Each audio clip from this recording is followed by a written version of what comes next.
Hola, soy Leonel Aliza Notelli Correa y les doy la más cordial bienvenida a Yo Leo. El día de hoy tenemos la gratísima presencia de una Nobel joven escritora que poco a poco ha ido consolidando una carrera y un estilo. Y me estoy refiriendo a Diana Ramírez Luna, de quien voy a dar una pequeña semblanza. Diana es egresada de la licenciatura en Ciencias de la Comunicación por la Facultad de Ciencias Políticas y Sociales de la Universidad Nacional Autónoma de México. Se ha desempeñado como correctora de estilo y editora en diversas editoriales. Su obra ha sido publicada en medios como Gaceta Políticas, Yaconic, Ritmo, Campos de Plumas, Cardenal, Revista Literaria y Los Ojos del Tecolote, donde además de ser socia fundadora, está a cargo de la coordinación editorial del proyecto Nido de Poesía. También es autora de los libros A Hurtadillas, publicado en el año 2012, y Como un bolero, publicado en el año 2018. A su vez, es coautora de los libros 11 Navajas, Narradores al filo de los 30, publicado en el año 2016. También de el libro Lados B, publicado en el año 2018, y de la serie Cuadernos de Trabajo Español, publicado en el año 2020. Es fundadora y directora de Libro Objeto Editorial. Pero este año sacó una excelente novela intitulada El Jardín de las Certezas. Y es precisamente esta novela la que, por un lado, por donde yo la conocí, y por el otro lado, por la cual la hice parte de nuestra comunidad de Yo Leo y amablemente aceptó la invitación. Entonces, Diana, pues muchísimas gracias por aceptar la invitación de Yo Leo para hablar de tu novela El Jardín de las Certezas. No, a ti, muchas gracias, Leonel. Me dio muchísimo gusto recibir tu invitación y pues estoy aquí con mucho gusto para platicar un ratito. Pues muchísimas gracias, Diana. Pues comencemos, como dice el dicho popular, comencemos por el inicio, comencemos por el principio. En esencia, no vamos a hacer spoilers ni nada, el propósito de esta conversación es, al contrario, invitar a la comunidad de Yo Leo a que se acerque a esta novela. Entonces, pero vamos a dar como una pequeña síntesis o algunos puntos para que nos podamos asir y vayan entendiendo los espectadores de este video de dónde va la novela, etcétera. En esencia, El Jardín de las Certezas se apoya en el excelente manejo entre el mundo creado y el mundo real, entre comillas, ¿no? Todos los puentes que pueden generar estos dos mundos y todo lo que nos brinda el mundo de la creación, el mundo del arte y, como lo dice el título, las certezas que muchas veces podríamos necesitar. O sea, casi podría ser como una campaña publicitaria así como de necesitas certezas en tu vida, puedes encontrarlo en el Jardín de las Certezas. Entonces, más o menos sería esta analogía y esta situación. Entonces, partiendo de esta premisa, la pregunta con la que quisiera iniciar contigo, Diana, es, para ti, ¿qué importancia tiene el arte o las creaciones de manera general en tu vida personal y cómo tú, en tu calidad de editora y ya experta, tanto desde la perspectiva de creadora como desde la perspectiva de lectora y editora, para ti qué función y qué importancia tiene la creación en general y particularmente la creación artística? Tiene un lugar fundamental. Yo siempre he creído, y esto es a lo mejor algo muy romántico, que ya desde el punto de vista de la edición a veces se quiebra un poquito esa visión, pero siempre he creído que el arte es como un salvavidas, ¿no? O sea, y en mi caso, el tema pues de la literatura ha sido esto, o sea, ha sido como de qué agarrarnos, ¿no? O sea, en algún momento yo lo he dicho, que la literatura ha sido como esta especie de refugio, no en el sentido de un escondite, sino más bien como de un hogar, donde encuentras como este refugio, ¿no? Donde no te encuentras en otro lado y ha sido en la literatura donde yo he podido encontrarme y luego de manera no sabría si decirlo, a ratos en mi vida creo que de manera afortunada y a veces desafortunada, pero llegar al camino de la edición también me ha parecido, pues como entrarle desde otra arista, ¿no? Pero sí, en general es eso. Yo creo que ha sido un hogar y un salvavidas, pues por donde lo quieras ver. Perfecto, porque me interesaba o me interesa saber esta perspectiva, porque precisamente en tu novela podemos ver a este personaje de Natalia que ve, en este caso, en primer momento, en la pintura y lo que genera, es decir, esta pasión que le genera la pintura, que también a su vez era un vínculo con su padre, don Rafael, pero también habla de otro tipo de arte, ¿no? Hablan del cine, esos momentos en donde ellos compartían el cine, hablan de los boleros, ¿no? Estos momentos, hablaban de la lectura. Entonces, como que la familia, el entorno de la protagonista del Jardín de las Certezas, como que ve mucha importancia en el arte. No obstante, a pesar de esa experiencia, de esos momentos, no tiene certezas.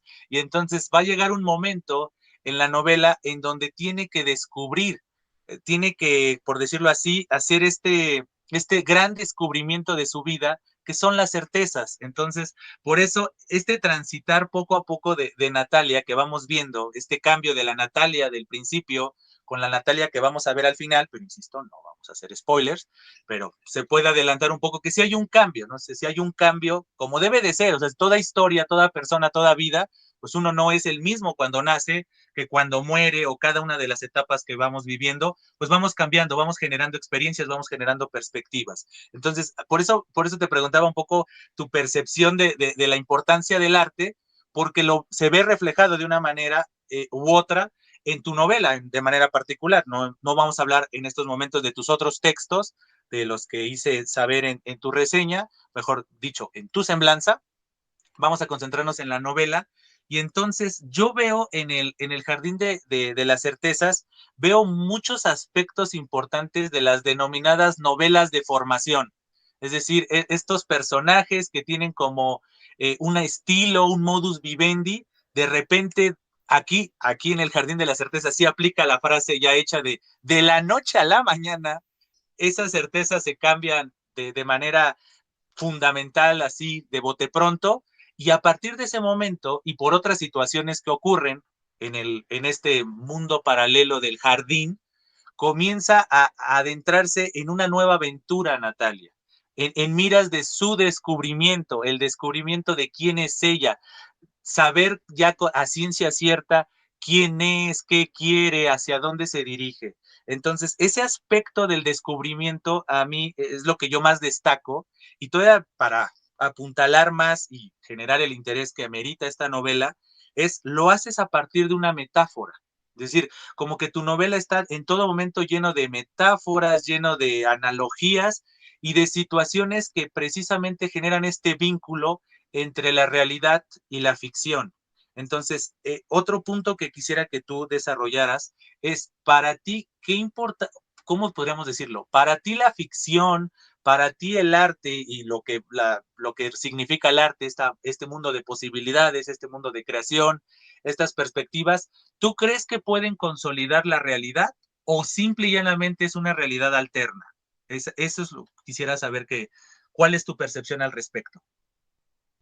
Yo creo que sí pueden trastocarla, o sea, yo creo que sí pueden trastocar la realidad porque si te pones a pensar en algún momento también sin hacer spoilers, pero eso es un poco lo que cambia a Natalia, ¿no? Más o menos por ahí va el asunto, porque es esta otra realidad la que le cambia el chip a ella, ¿no? Porque eh, eso que decías me parece bien, bien importante dentro de la novela, porque no es que las certezas cambien de un momento a otro, es más bien que su concepción de lo que ella creía que debían ser sus certezas cambia. Eso es lo que en realidad cambia, ¿no? Porque a veces creo que buscamos algo definitivo, algo inamovible, ¿no? O sea, creemos que a lo mejor eso, las certezas son inamovibles y son algo que ya debe, que no puede cambiar, ¿no? Y creo que ella descubre un poco lo contrario. No sé si tú estarás de acuerdo conmigo, pero creo que en ese mundo paralelo, que también justo es pues como un poquito una metáfora, encuentra ella como ese otro camino, esa otra forma de concebir las certezas, la vida y todo lo que la rodea, ¿no? Yo creo que, y como dice en un capítulo, lo que la rodea y lo que no la rodea también, porque eso es algo que le causa pesar durante mucho tiempo, ¿no? O sea, durante buena parte de la novela, yo creo que tal vez la mitad de la novela se la pasa lamentándose por todo lo que no tiene, o por todo lo que ya no hay en su vida, o por lo que nunca, por lo que ella cree que nunca ha habido en su vida. Entonces, yo creo que es ahí donde está el cambio y es ahí donde sí se puede trastocar. La fantasía se puede meter un poquito a la realidad. Totalmente de acuerdo, porque para mí, por decirlo así, el leitmotiv de la novela es este duelo, por decirlo así, este choque de incertidumbre y cuál es el contrario de la incertidumbre, las certezas. Entonces, justamente Natalia, en este cambio, porque literalmente, como lo decía hace unos minutos, de la noche a la mañana se trastoca toda su vida, todo lo que ella concebía. Es decir, tenía una relación de noviazgo con Giuseppe y de repente ese también cambia radical, la relación con su padre, su hermana que se había ido de viaje, regresa y entonces ya viene cambiada y entonces como que esas certezas que entre ellas, entre comillas, ella tenía de contar con su padre en todo momento, una relación un tanto inestable, un tanto molesta, pero que es algo que tenía, ¿no? Es decir, como que llenó un poco ese vacío, esa soledad, pues lo llenó, pero la mala relación con su madre, que pues también a su vez es un reflejo de la mala relación que tenía su madre con su padre, esas cosas de repente se trastocan y de repente entra en un vacío, en una incertidumbre total, como tú bien dices, hasta, no solamente aplicado en la vida de Natalia, sino creo que en la vida de cualquier persona, todos en algún momento hemos estado, estamos y estaremos, porque eso no cambia ni con la edad ni nada, o sea, muchas veces uno nada más se puede sentir conforme y puede caer en ese conformismo y en esa zona de confort, pero la realidad ahí está que siempre uno quiere más y tienes la incertidumbre que si lo que decidiste fue lo correcto, fue lo incorrecto, si las personas con las que te estás relacionando te aportan o todo lo contrario. Y entonces, a mí algo que me llamó demasiado la atención es este aspecto de la otredad, la necesidad de los otros, que lo podríamos también poner de manera simbólica con la ficción. Porque, por ejemplo, uno de los mantras de este espacio de Yo Leo es que la literatura es eso, es darle voz al hubiera, pero también darle voz a las posibilidades. Y para que existan las posibilidades, necesitas de los otros. Y entonces, esa importancia, por ejemplo, en el caso particular del Jardín de las Certezas, Natalia necesita el apoyo de los otros. Es decir, necesitaba el apoyo de su papá, porque literalmente su papá cuando se divorcia, se desvive por su hija, ¿no? Entonces, pero también cuando Natalia era pequeña, necesitaba del apoyo de su hermana mayor que la defendían cuando la buleaban en las clases de educación física. En algún momento, cuando su hermana se va y sí, sí tiene a su papá, pero necesitaba como que otro vínculo, tal vez en ese momento se relaciona con Giuseppe. De repente cambia todo esto con la muerte de su padre y va a llegar un personaje muy importante, ¿no? Por un lado puede llegar André con la pintura, que va a ser como este vínculo entre este trastocamiento, como tú bien decías, de la creación de la poiesis y la realidad, o de la poiesis y la mímesis, usando términos ya un poco especializados en el arte y en la literatura en particular. Y de repente va a surgir este personaje de Santiago, ¿no? Que pues es el que le lleva paradójicamente la pintura, porque vamos a decir que el Jardín de las Certezas es el nombre de una pintura, que es justamente esa puerta entre este trastocamiento entre la realidad y la ficción, aunque nos podríamos cuestionar cuál era la realidad, ¿no? Es decir, si el jardín, el del jardín es la realidad o la vida. Exactamente. Eso es Entonces, algo que quise hacer, fíjate, o sea, desde el principio, desde que lo concebí, y sobre todo ya como que las relecturas cuando estuve escribiendo, eso fue algo que me interesaba mucho hacer, como poner a dudar al lector, que en algún punto sí se preguntara cuál es la realidad, la realidad como la conocemos, y que es también como una pregunta que ronda, ¿no? Así como muy sutilmente, como un murmullo así a lo largo de la novela, pero que sí te vas preguntando qué está pasando aquí, cuál es cuál, pero adelante, que te interrumpí.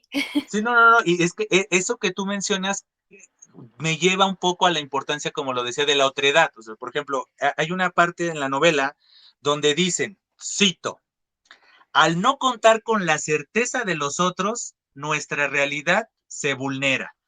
Y entonces ahí es donde entra un poco lo que estamos desarrollando. Es decir, en el caso particular de Natalia, nosotros nos identificamos con Natalia de una u otra manera porque es la que está más cercana a nuestra cotidianidad, a pesar de que ella sí puede ser de una clase alta, acomodada y demás, y al grado de que pues, su papá le puede comprar una pintura de una galería antes de que se expusiera ante el público, pero de todos modos, el mundo de Natalia se identifica mucho con el nuestro, pero de repente viene este otro mundo, este mundo supuestamente de lienzo, este mundo supuestamente creado, este mundo perfecto, aunque el mismo André cuando está en este momento de transición y, por decirlo así, de enseñanza, le cuestiona de que no existe la perfección, no existen los buenos y los malos ratos, depende tu perspectiva, depende cómo lo tratas. Obviamente después aparece Santiago y puede un poco trastocar de que puede haber buenas personas, puede haber malas personas, pero lo que importa son las certezas.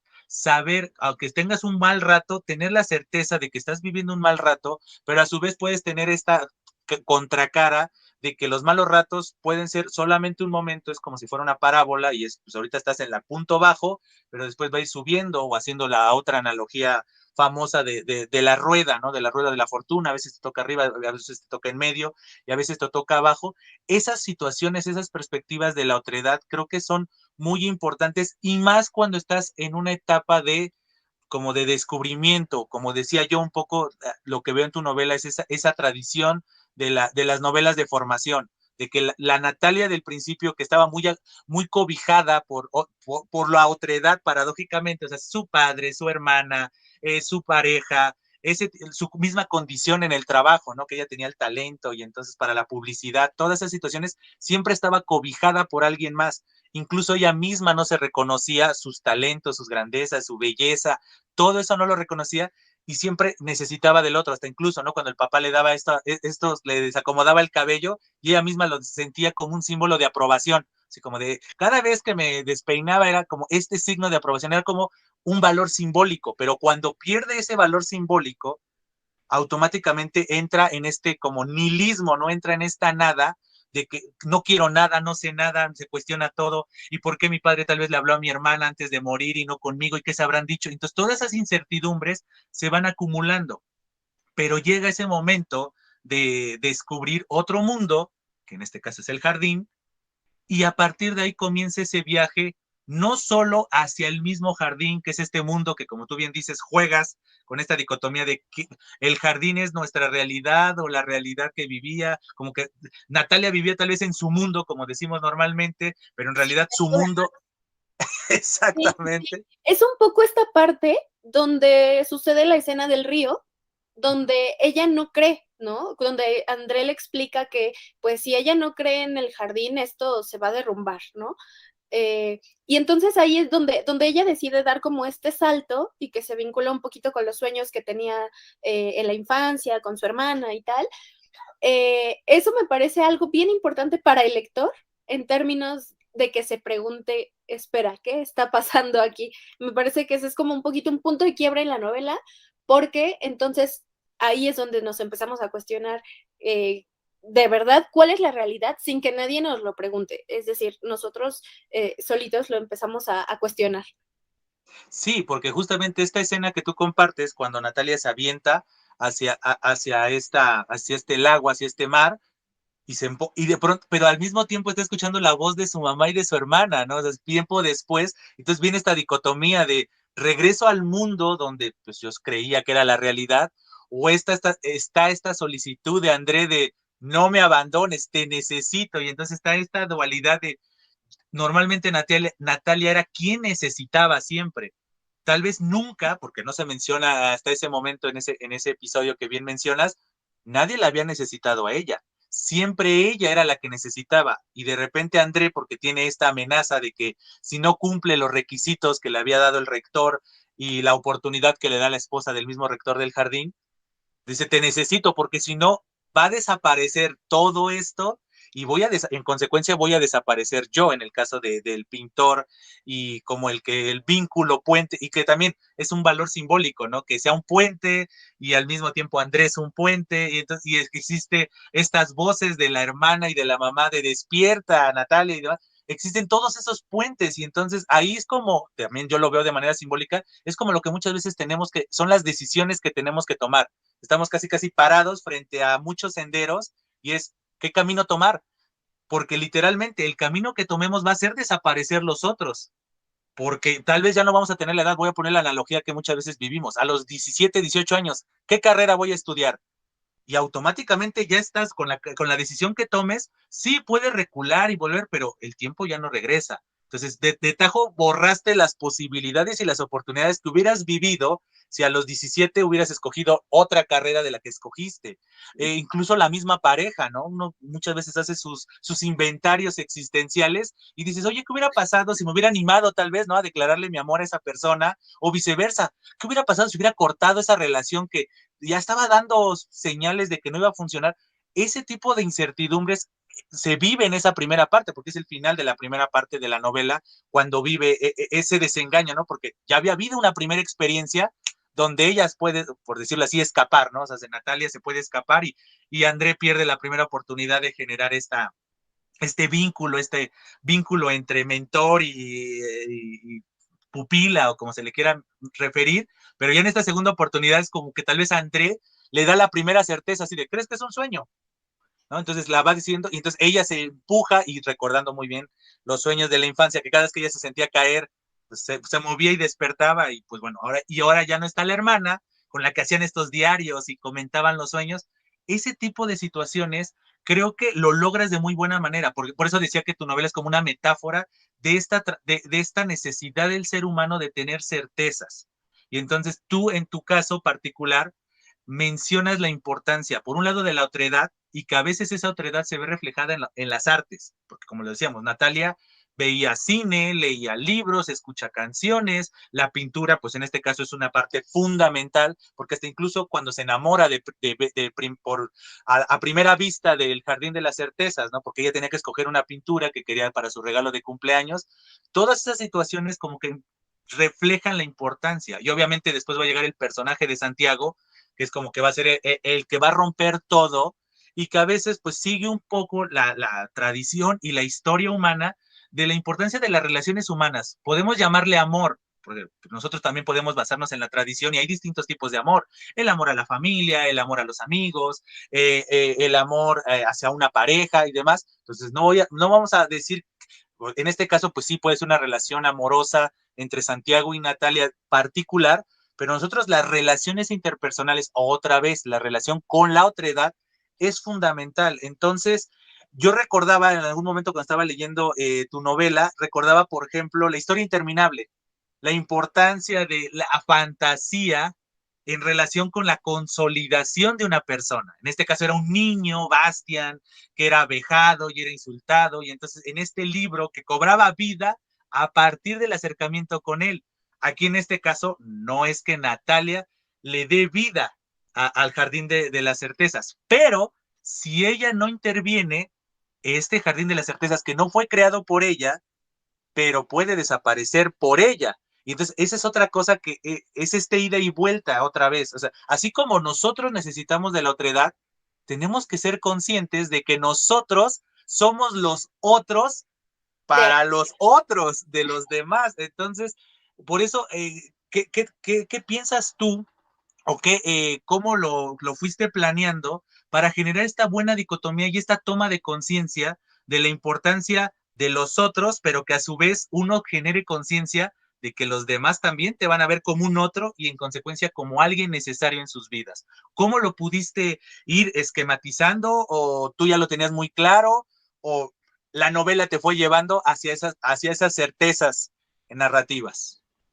Creo que eso pasó totalmente. Yo, cuando empecé a escribir esta novela, quería experimentar, porque ya tenía un intento de novela bastante malo, entonces yo seguí por el cuento. Y yo tenía como muy trazado el camino que solía seguir con el cuento, ya tenía, al tener un poquito ya más de experiencia, ya no sentía que me implicara tanto reto como me implicaba la novela. En ese sentido, traté de tener todo muy esquematizado, muy organizado, hice una escaleta gigante y preciosa, incluso tengo mapas, bueno, planos del jardín, para que cuando mis personajes se tuvieran que mover, yo pudiera moverme con ellos y no tener como, eh, ¿cómo se dice? Problemas espaciotemporales, ¿no? Dentro del jardín, porque pues justamente es otro espacio.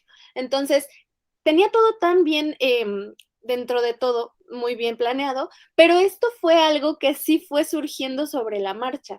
O sea, necesitaba yo de alguna forma eh, por llamarlo así, un antagonista que no fuera precisamente un personaje, ¿no? Yo no quería ser, por ejemplo, de André un antagonista, no se puede, él es el mentor.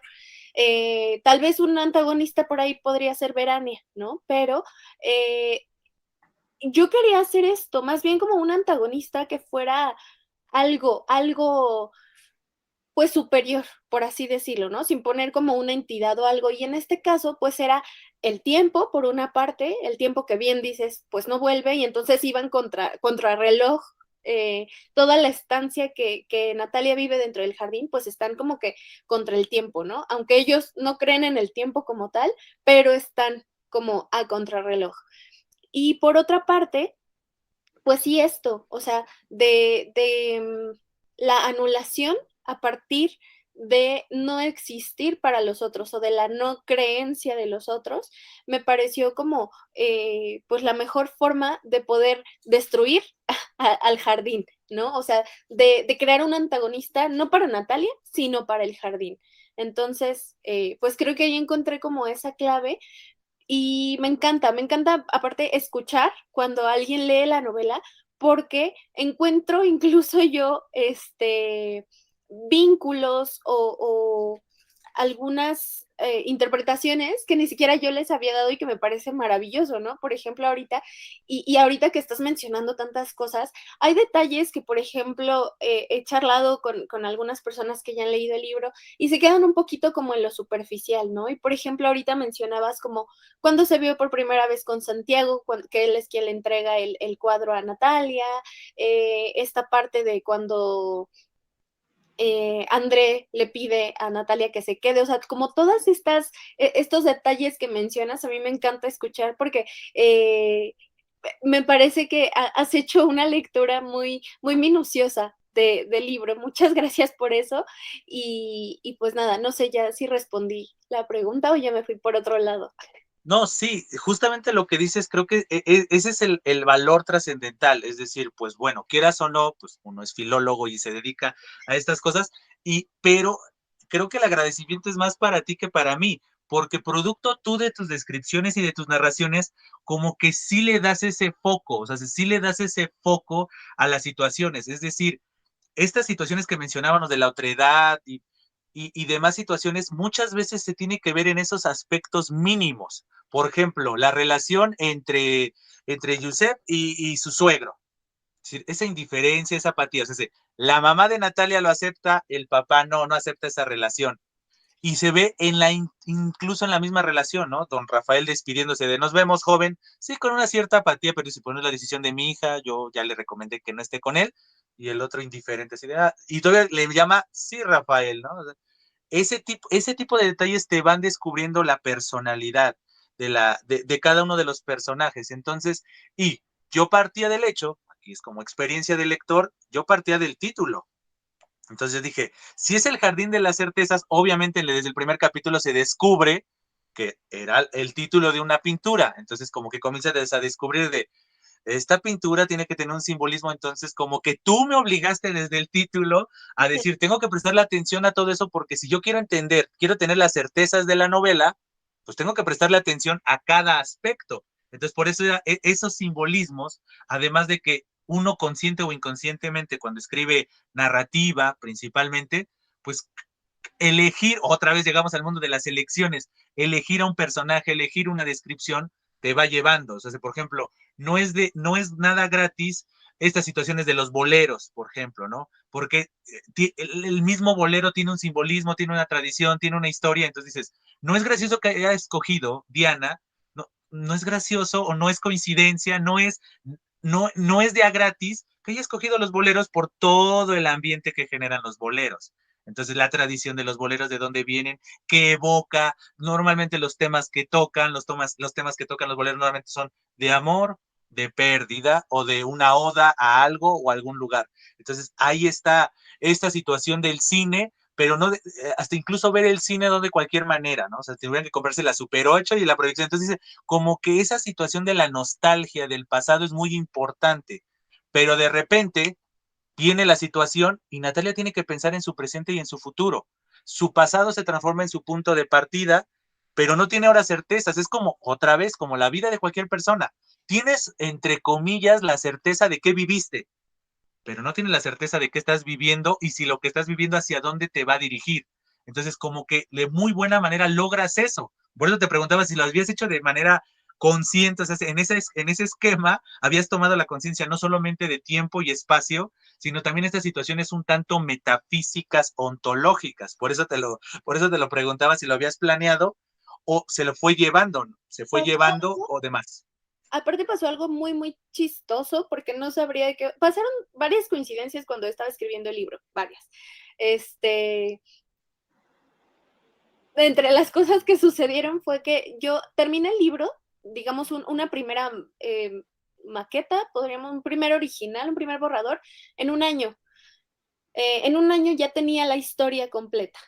Esa historia no se parece mucho a esta versión que ya pudieron leer, que ya está publicada. Lo dejé y entonces volví a él como de manera intermitente. Eh, Cuando surgió la oportunidad de publicar la novela, me entró como esta inseguridad de no, no está lista, no está lista, y entonces volví a él, pero ya con años de distancia, o sea, sí le había ido como, sabes, es como cuando tienes un lienzo muy grande, una tela muy grande y la vas surciendo de a poquito. Entonces le había hecho estas como surcidas pequeñas, pequeñas, pero llegó este punto donde ya, también algo muy chistoso fue que en la FIL Guadalajara del 2019 me encontré a el que fue mi primer tallerista en la vida, en la casa del libro, Alejandro Villagrán. Le dije, maestro, ¿podemos revisar el texto? ¿Me ayuda? Entonces, con su ayuda, me hizo comentarios así como muy puntuales, muy, muy crudos también. Y a partir de ahí, esa tela que yo había estado surciendo de a poquito fue como cortar, cortar, cortar, cortar, y entonces ya hacer algo. Ahí fue, yo creo, donde pasó esto que dices, ¿no? Porque a lo mejor yo ya tenía como de alguna forma un rompecabezas medio hecho, el rompecabezas de la historia como tal, pero ahí fue donde ya empecé, incluso yo, ya de manera mucho más consciente, a hacer este tipo de vínculos, ¿no? Donde yo decía, claro, es que puedo hacer estas conexiones de una forma que tienen todo el sentido para mí y para el lector. Entonces fue ahí en esta última etapa que fue como 6 meses de trabajo muy duro, donde yo creo que ya se logró consolidar esta parte, pero a lo mejor un poco como a Natalia, ¿no? Me llevó ese periodo pues de aprendizaje que pues ella se llevó muy poquito tiempo, yo me llevé como 4 años en ese periodo. Sí, o sea, cada persona tiene sus tiempos. Y qué bueno que mencionas esta parte, porque algo que considero muy importante en cualquier acción es saber lo que hay detrás. Es decir, muchos piensan que esto se escribe en una sentada y sí, o sea, puedes tener el talento, puedes tener todas las herramientas a la mano. O sea, por ejemplo, en tu caso, pues tuviste a alguien que te apoyó, tuviste a tu propio mentor, esa persona que otra vez, la otredad, esta otra visión que dice, entiende tu estilo, entiende tu objetivo, pero tal vez te pueda ayudar porque toma perspectiva, es decir, siguiendo un poco con las analogías de la pintura, pues estas obras impresionistas, ¿no? Que tienes que tomar distancia para poder valorar y poder percibir la belleza de la obra, porque si te acercan nada más ves manchones y ves así y de repente te tienes que distanciar, incluso arrugar los ojos para poder entender esos matices y eso lo necesitamos todos, pero el trabajo que está detrás del producto final es valioso y eso es importante porque a veces no se ve. O sea, a veces no se ve, salvo cuando ya una obra destaca y le hacen una edición crítica años después, y entonces hay notas al pie de página de, en el manuscrito o en la primera edición se mencionaba esto, y comienzas a ver eso. Pero todo libro, todo texto, sin importar el género, tiene ese trabajo. O sea, por ejemplo, eso es algo importante de saber. Es decir, cuando estaba yo leyendo tu semblanza, se veía, ¿no? Que llevas muchos momentos de estar publicando, muchos momentos también de estar atrás. ¿No? Tú siendo la editora, tú siendo tal vez la mentora, tú siendo la que observa y hace sugerencias de todo tipo, tanto estilísticas, porque también es correctora de estilo, pero también tal vez temáticas e incluso el formato de cómo se publican las cosas y dónde se acomodan. Ese es un trabajo de edición que, aunque ustedes no lo crean, todos hacemos en nuestra vida, todos escogemos, y más en esta época de multimedia, de cuando te vas a tomar la selfie, pues acomodarte donde te ves mejor, donde está mejor la luz, en la vida, ¿no? Esta toma de decisiones. Y entonces, qué bueno que mencionas esa parte, porque es algo que también hay que ponerle los reflectores. ¿Cómo trabajas tú? Es decir, puedes hablar de manera general o puedes hablar de manera particular de la novela. Es cuántos años te tomó de manera exacta. O sea, ¿cuándo fue esa primera versión que ya no se parece nada a la versión que ahora podemos tener? ¿Y cómo trabaja Diana? ¿Cuál es su proceso creativo para ir consolidando cada uno de sus proyectos literarios e incluso, ¿por qué no?, tus mismos proyectos como editora. Tengo yo creo que dos formas bien distintas de trabajar como autora y como editora. soy otra, me transformo. Eh, bueno, en particular para esta obra, que aparte ha sido la que más tiempo me ha llevado, me tardé 6 años, casi exactos, en completarla. Eh, Pasaron ahí varias cosas que, pues, muy, muy chistosas, te decía. Cuando terminé, soy a veces un poco desordenada, pero casualmente en la libreta que utilicé para hacer mi escaleta y todo lo referente al jardín, que aparte soy muy de escribir todavía a mano y tener libretas y todo eso, puse fechas. Entonces, de repente, cuando estaba ya trabajando, volví a esa libreta porque aunque era una eh, primera versión, o sea, referente a una primera versión, pues sí había cosas como que necesitaba consultar ahí. Entonces, ya cuando estaba terminando la novela, terminando, o sea, detallitos, casi poniendo los últimos puntos, volví a esta libreta y descubrí que era justo ese día el que había empezado a escribir la novela. Entonces, me pareció muy curioso. Me parece, no sé ahorita dónde anda la libreta, pero me parece que fue un día de junio, de junio del año pasado fue que la terminé, y eso fue una como de las cosas curiosas, ¿no? Que también ocurrieron ahí, y muy sin querer, porque jamás lo planeé, ¿no? Eh, ¿Qué cosa? Yo creo que eso que mencionas ahorita a mí me funciona bastante bien y es hasta el día de hoy lo que mejor me ha funcionado, lo de tomar distancia. O sea, porque vuelvo a cuando revisito cuentos y eso, con el cuento a veces no me pasa tanto. Con el cuento creo que sí tengo la capacidad como de hacer como si fuera un hilito y a lo mejor luego vuelvo y detalles, ¿no? Pequeños. Pero en general creo que logro bastante bien un primer borrador, eh, pero con la novela me ha pasado distinto, o sea, sí implicó de verdad, yo estaba buscando un reto, sí lo fue, sí lo implicó, y la distancia siempre me ha funcionado bastante bien y me cuesta trabajo porque aparte soy una persona como muy obsesiva, entonces yo ya quería terminarla y me aferraba y seguía y volvía, pero llegó un punto en el que yo ya no sabía qué era lo que no estaba bien o lo que no me estaba gustando de la novela.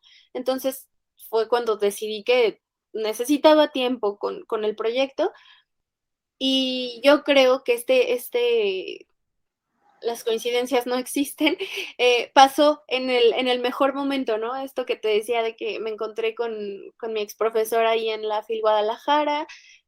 Fue un trabajo también muy rudo el que hice con él, se lo agradezco mucho porque fue de verdad un trabajo exhaustivo el que hicimos, pero creo que los resultados fueron bastante buenos, para mí satisfactorios.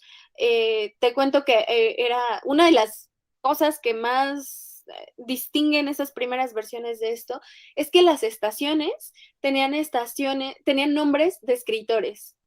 Por ejemplo, era estación, no sé, Gorostiza. Y entonces tenía una suerte de epígrafe de Gorostiza. Y entonces había otra estación que se llamaba, no sé, García Márquez, y tenía alguna frase de él. Entonces, pues fue una de las cosas de las cuales a lo mejor me fui no apropiando, pero fue lo que me comentaba Alejandro. Me decía, bueno, es que tú podrías apropiarte de esto que está diciendo alguien más, no se lo pongas, no le des voz a alguien más.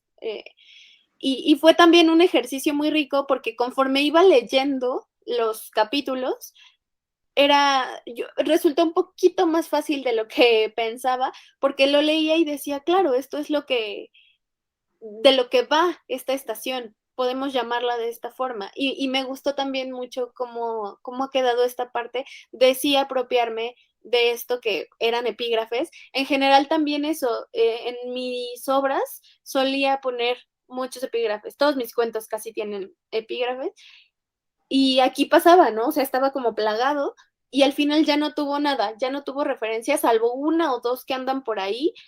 Creo que es una de Rulfo y una de Mastreta, y ya fue todo lo que quedó. Eso, que ha sido un proceso muy experimental en todos los sentidos, y pues creo que no con malos resultados. Hasta ahora, gracias por los comentarios, pero creo que también por ahí he recibido, pues sí, alguno que otro buen comentario.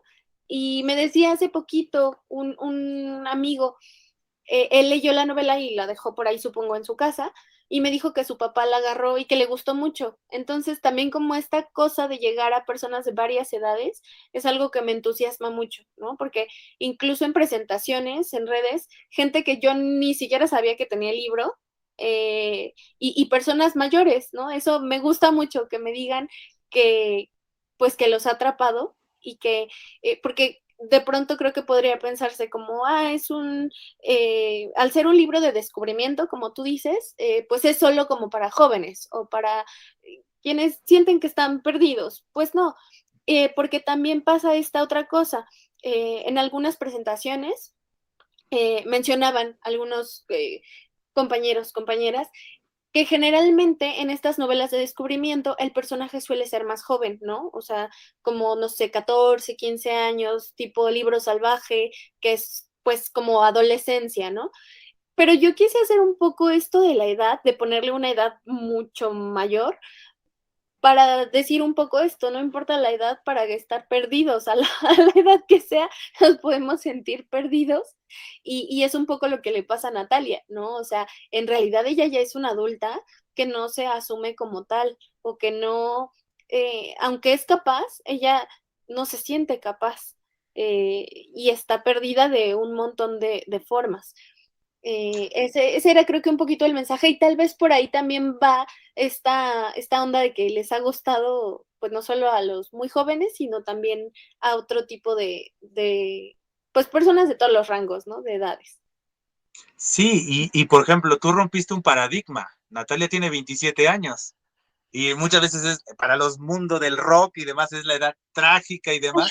Y para Natalia es una muerte, sí, pero a su vez para un renacimiento. Entonces, no, sí, yo coincido precisamente con ese aspecto que tú mencionas, porque esto de apropiarse, otra vez regresamos a lo mismo.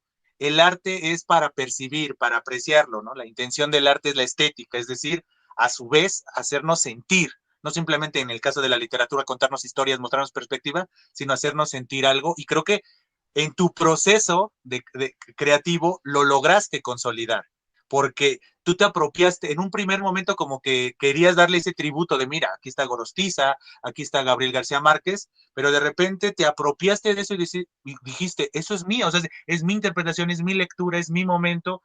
Obviamente hay una tradición atrás de mí, pero de todos modos esta es mi historia y aquí estoy, ¿no?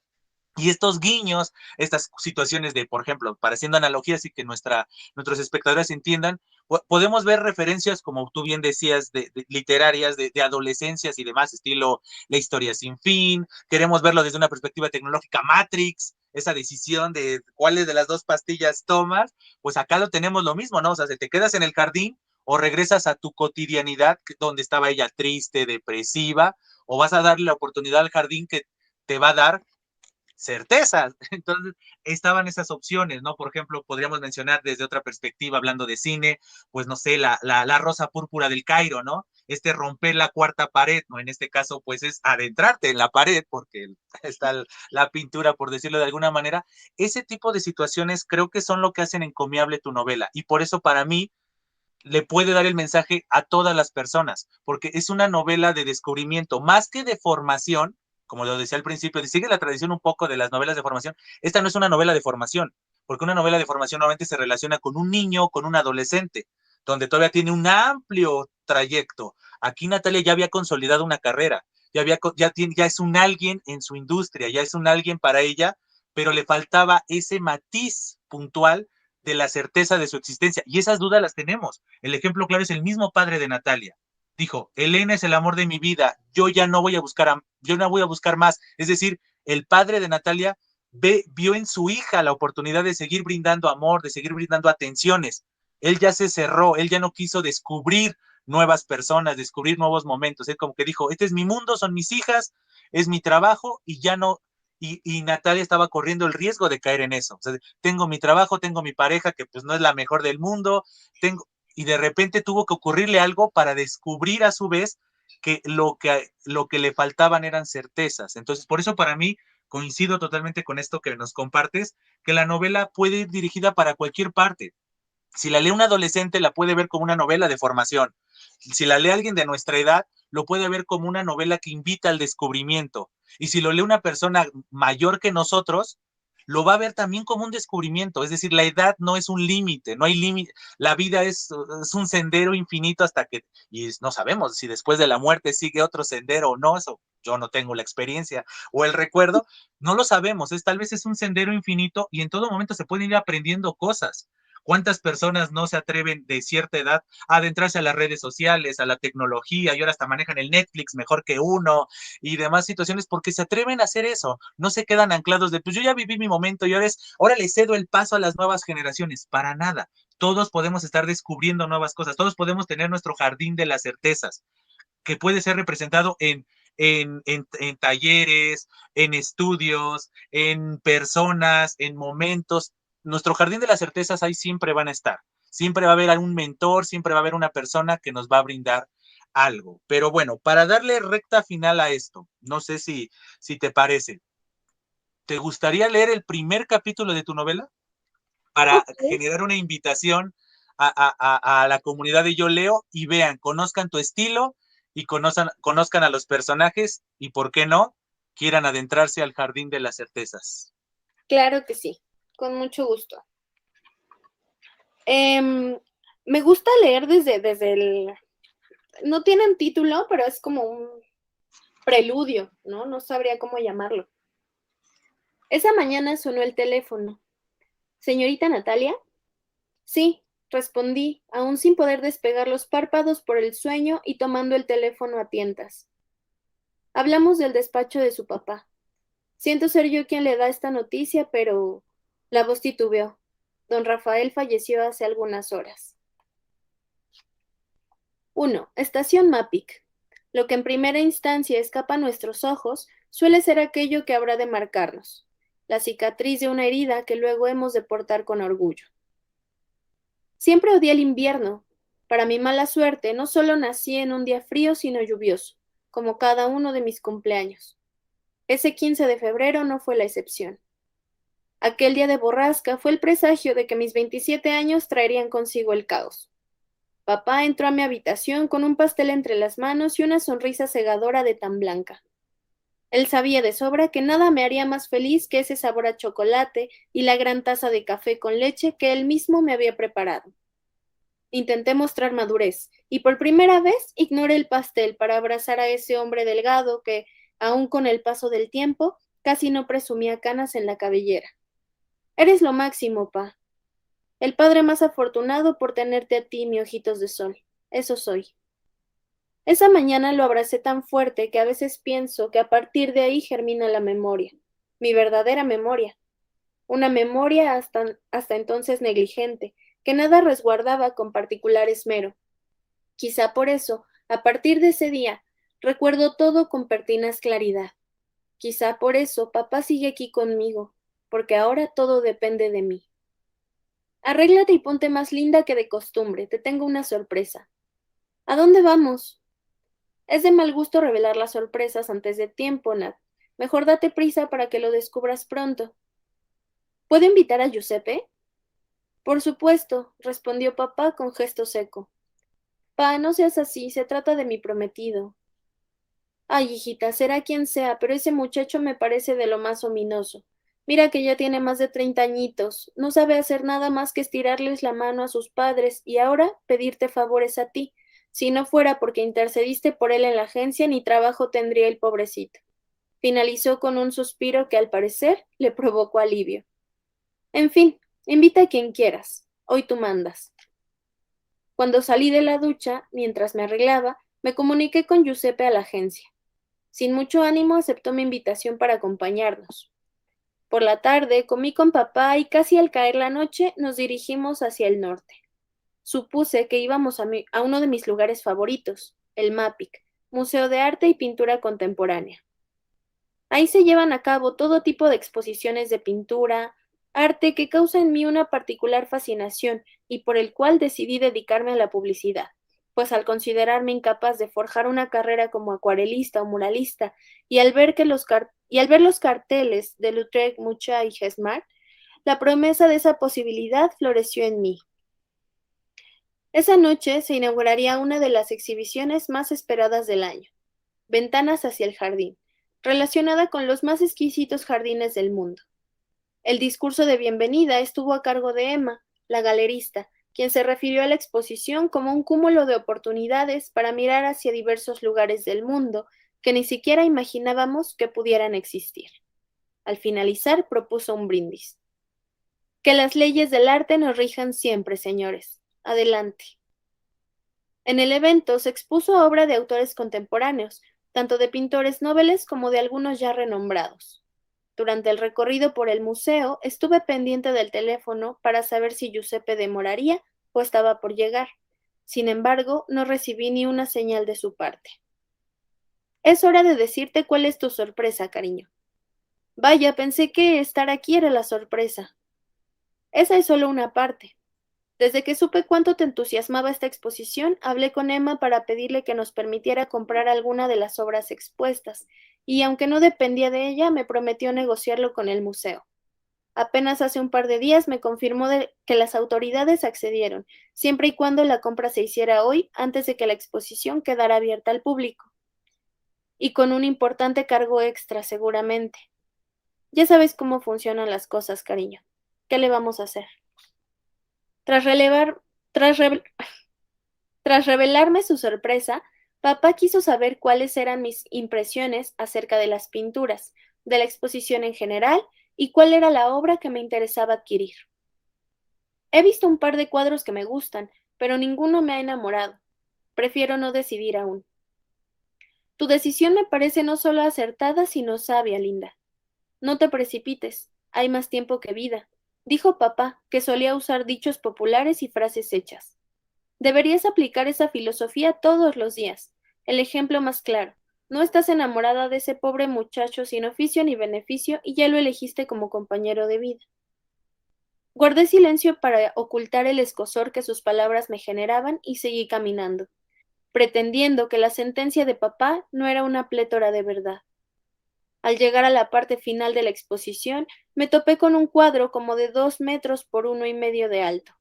Aquel jardín estaba ejecutado con una técnica apegada a la de la escuela simbolista de finales del siglo XIX, donde aparecía en primer plano una fuente con algunas flores carmín caídas a su alrededor, y detrás de ella un precioso puente de adoquín con portentosos balaustres de piedra.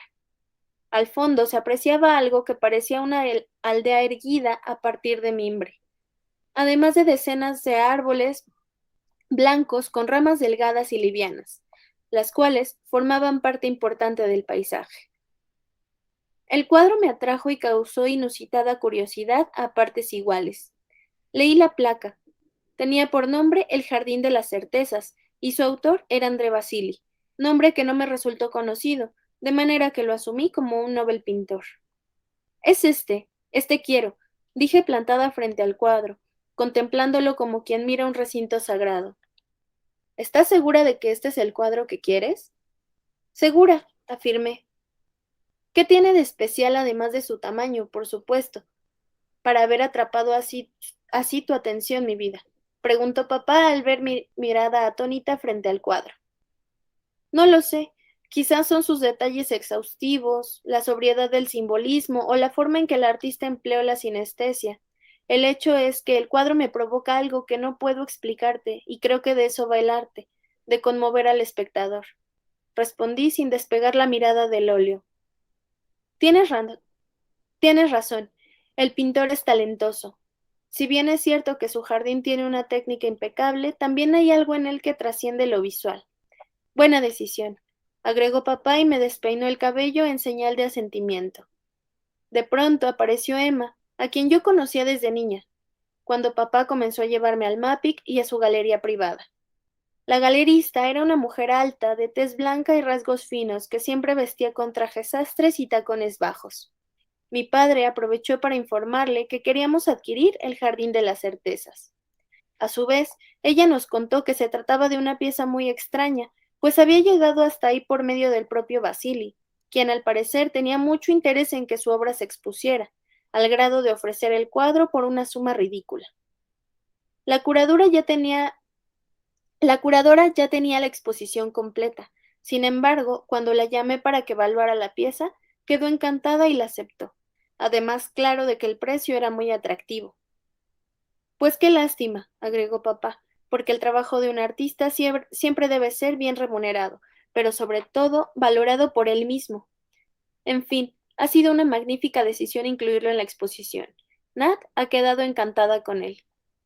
Me alegra que así sea, Rafael, respondió Emma y le sonrió a papá. Iré a solicitar que lo retiren de la muestra y lo embalen para entregárselos lo antes posible. Luego nos despedimos, y al salir de la galería, recibí un mensaje de Giuseppe que preferí ignorar. Nat, ha sido un día agotador, no podré acompañarte. Mañana te veo en la agencia. ¿Y a qué hora llega este muchachito? Preguntó papá. Ni idea, pa, ni idea, respondí mientras subía a la camioneta. Esa noche cenamos en el Andariego, un lugar donde todos los días tocan boleros en vivo y sirven la mejor comida del rumbo. Cuando llegamos, sonaba Dos Paralelas, una de las canciones favoritas de papá. Te recuerda a mamá, ¿verdad? ¿A quién más? ¿Se quisieron mucho? Ella a mí no lo sé, pero Elena siempre será el amor de mi vida. ¿Y qué pasó? ¿Por qué ya no la quieres? Claro que la quiero, pero la gente cambia. Todo cambia, incluso el amor y la forma en que amamos a las mismas personas se transforma. ¿Y entonces por qué nunca han intentado solucionar las cosas? Esas son cosas de adultos que todavía no puedes entender, chiquilla. Ahora come que se enfría, concluyó papá, como solía hacerlo cuando no quería responder algo, tratándome como si fuera una niña. A la mañana siguiente, un hombre que impregnaba el aire con olor a vainilla se presentó en la casa para entregar mi regalo de cumpleaños. Santiago H. anunciaba su gafete y venía acompañado por un grupo de hombres en cuyos rostros no reparé. Subieron el cuadro a mi habitación y les indiqué dónde debían acomodarlo. Antes de que se retiraran, le extendí la mano con la propina, pero él me miró extrañado, como si no supiera qué es el dinero, y no la tomó. Se limitó a sonreír y hacerme el día con esa sonrisa. Muchísimas gracias, Diana. Pues ya hemos puesto la cereza en el pastel en esta charla. Pues espero que a la comunidad de Yo Leo le interese esta novela y todo lo que representa la novela. Pero ahora viene la pregunta más importante. ¿Dónde podemos conseguir El Jardín de las Certezas? Pues lo encuentran en El Sótano, Librerías Gandhi y Librerías del Ermitaño en línea. No está en librerías físicas, tienen que hacer su pedido en línea y ya les llega hasta su casita, o conmigo si es que lo quieren firmado y también con mucho gusto se los envío. A mí me encuentran en mis redes sociales, puede ser en Facebook, estoy como Diana Ramírez Luna, y estoy también en Instagram, donde creo que ahora soy un poquito más activa, estoy como Diana RL-escritora.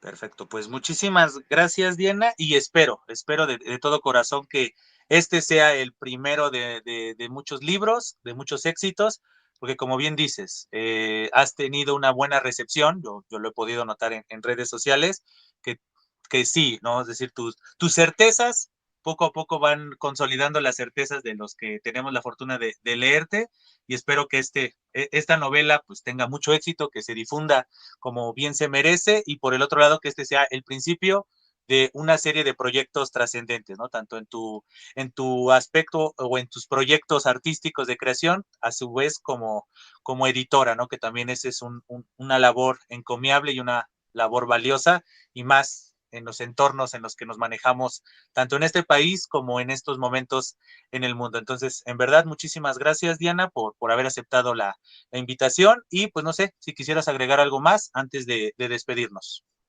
No, pues un agradecimiento muy grande para ti, de verdad. Qué gusto ha sido conocerte y todavía más gusto platicar aquí. Me la he pasado muy bien.